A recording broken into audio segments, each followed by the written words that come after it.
So I wanted to speak about this report by LexisNexis on how AI influences junior lawyers, and there is a bunch of different articles written on this topic. And I think it's worth talking about it in more detail. So LexisNexis is an American data analytics company headquartered in New York. It produces databases and online portals, and obviously it knows a lot, and it is connected to so many different lawyers who can share their opinion on where the profession is going and how junior lawyers are developing. And they shared some interesting data.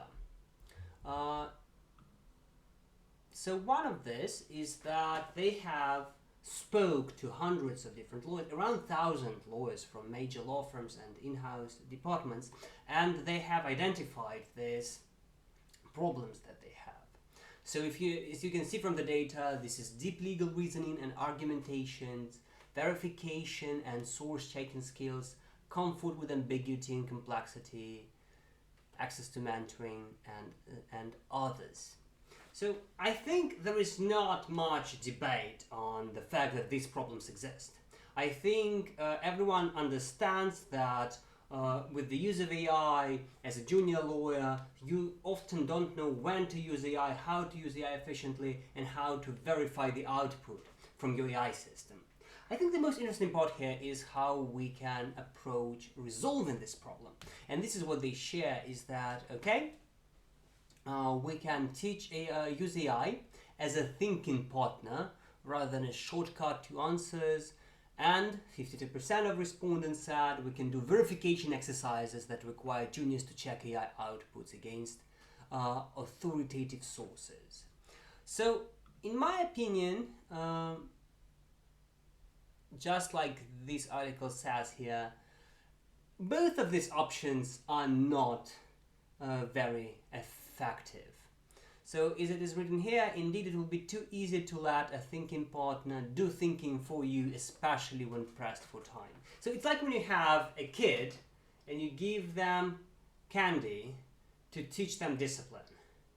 And very often kids will just eat the candy instead of just trying to change something internally, think about the perspective, think about tomorrow, and instead of eating the candy, refrain from it and develop their own skill and will. So we obviously need something more advanced, and there is a bunch of good ideas in this article here. So a bunch of bad ideas as well, such as banning AI until a lawyer has 2 or 3 years of experience. Obviously not something we should do. Banning technology, we've tried it so many times throughout the history, it always resulted in something bad. Please don't ban AI for anyone in your firm. It says collaboration. Yeah, a good word means practically nothing. Mostly we need solutions, not good ideas. Being clear on objectives and providing context, or teaching how to prompt. So all of this does not sound very practical. And I want to offer my own solution to this problem. So I think, why do we use AI? We use AI in two scenarios. When you're an experienced lawyer, you use AI practically to simplify your job. So you know what the input is, you have some kind of data, you have contracts, you have access to some databases, and you need the output, which also you know how the output looks like. And you just use AI as a helping hand to turn the input into the output. Good. You have the verification skills to do that. As a junior lawyer, I don't think this is exactly the use case for you, because you don't know the input, because you don't actually know how much data you should collect before you start the task, and you obviously don't know what the output is, because most of the time you have never done anything like that before in your life. So for you, AI is the source of information. You're just asking questions: how do I do this? Which documents I need here? What is the algorithm, what is the framework to solve this problem? So these are very different scenarios. And we obviously want anyone in the firm to use AI as a senior lawyer, just to simplify the work, not to outsource the brain work. So if we want juniors to follow the same pattern, our job is to provide them with experience as fast as we can, so that they are experienced enough, clever enough to use AI as an automation tool, not as a thinking partner or as a junior analyst they can outsource information to. So, and there is a bunch of different ways to do that, but what I at Bisavi think is the most useful is to use simulations for that, because simulations are essentially a compressed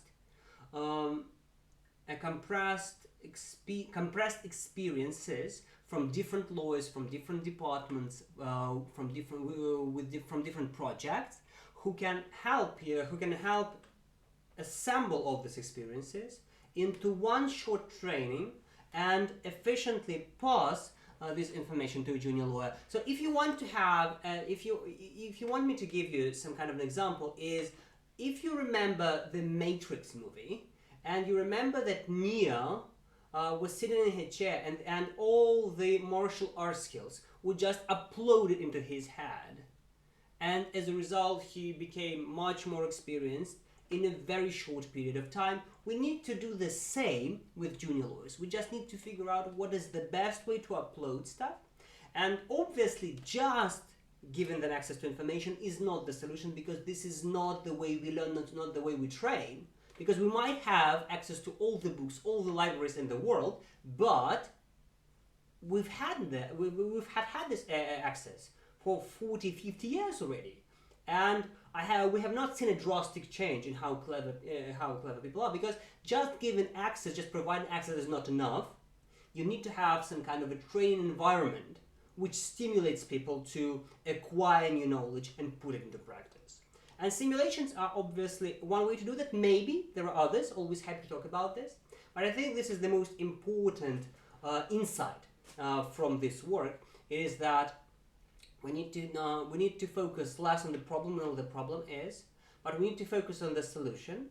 And the solution is about designing the training environments, not rethinking the way work is done, because essentially legal work and legal training are two separate things. They can live together, they can work in parallel, but we still need them to be organized separately in order to fulfill different goals.